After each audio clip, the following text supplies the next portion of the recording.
सभी प्राणी मेरे लिए बराबर है, न मेरा कोई अप्रिय है और न प्रिय, परंतु जो श्रद्धा और प्रेम से मेरी उपासना करते हैं वे मेरे समीप रहते हैं और मैं भी उनके निकट रहता हूँ। बुरा वक्त आपको जिंदगी के उन सभी सच से सामना करवाता है जिनका आपने अपने अच्छे वक्त में कभी ख्याल भी नहीं किया होता है।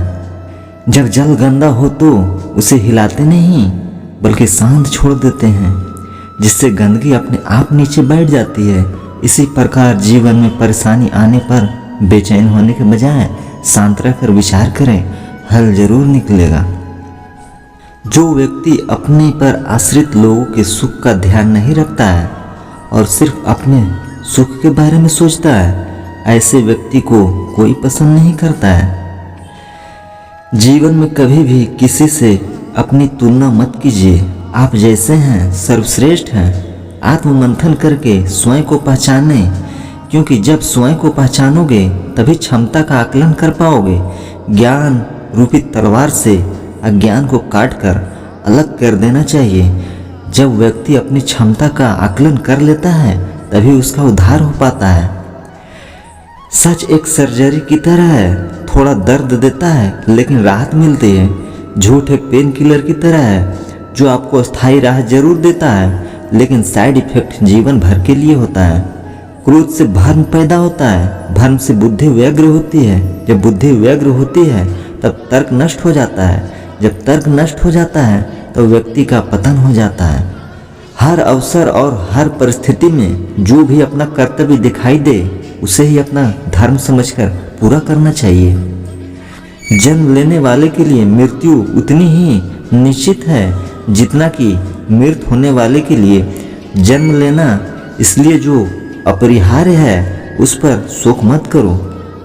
जीवन की समानता को पहचाने और अपनाएं, अर्थात बिना दुख के सुख का मूल्य नहीं समझ सकते। जिसने केवल सुख भोगा हो उसके लिए दुख पहाड़ के समान है। गीता में श्री कृष्ण ने बहुत बड़ी बात कही है कि यदि आप धर्म करोगे तो आपको ईश्वर से मांगना पड़ेगा, लेकिन यदि आप कर्म करोगे तो ईश्वर को आपको देना पड़ेगा। जो व्यक्ति यह जान लेता है कि वो सब कुछ नहीं जानता, वास्तव में वही बुद्धिमान है। अर्थात जो व्यक्ति ये मान लेता है कि उसे सब कुछ पता है, तब वो व्यक्ति सीखने की इच्छा का ही त्याग कर देता है, जिस कारणवश वो कभी अपने जीवन में आगे बढ़ ही नहीं पाता और स्वयं तथा स्वयं से जुड़े लोगों के लिए भी एक समस्या बन जाता है। बिल्कुल उस जल की तरह जो बहना छोड़ देता है और जिस कारण वो सड़ने लगता है, उससे दुर्गंध आने लगती है और कई बीमारियों का घर बन जाता है। ना केवल स्वयं के लिए, स्वयं से जुड़े हर जीव जंतु वृक्ष इत्यादि के लिए भी।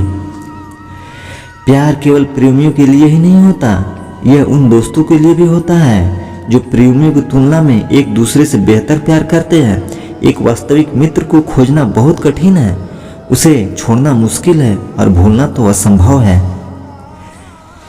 घमंड भरी बातें करके किसी का दिल नहीं दुखाना चाहिए, क्योंकि इस समय घमंड भी तोड़ देता है और बातें करने लायक भी नहीं छोड़ता।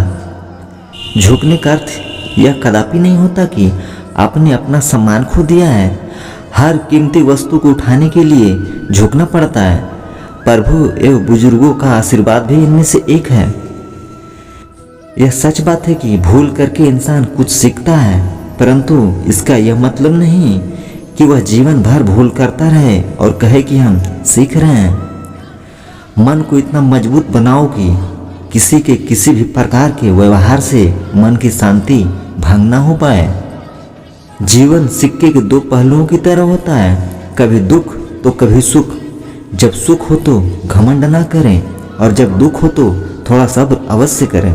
क्या आप जानते हैं, गरुड़ पुराण के अनुसार माता पिता या संतान को दुखी करने वाले लोगों को अगले जन्म में धरती पर जन्म लेने से पहले ही उनके गर्भ में ही मृत्यु हो जाती है।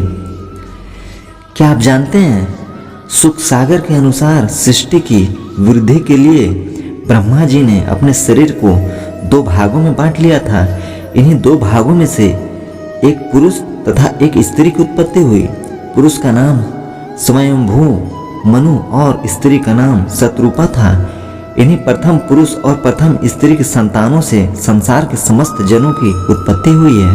खुश रहने का एक सीधा सा मंत्र, कौन क्या कर रहा है, कैसे कर रहा है, क्यों कर रहा है, इससे आप जितना दूर रहेंगे अपने मन के शांति के उतना ही नजदीक रहेंगे।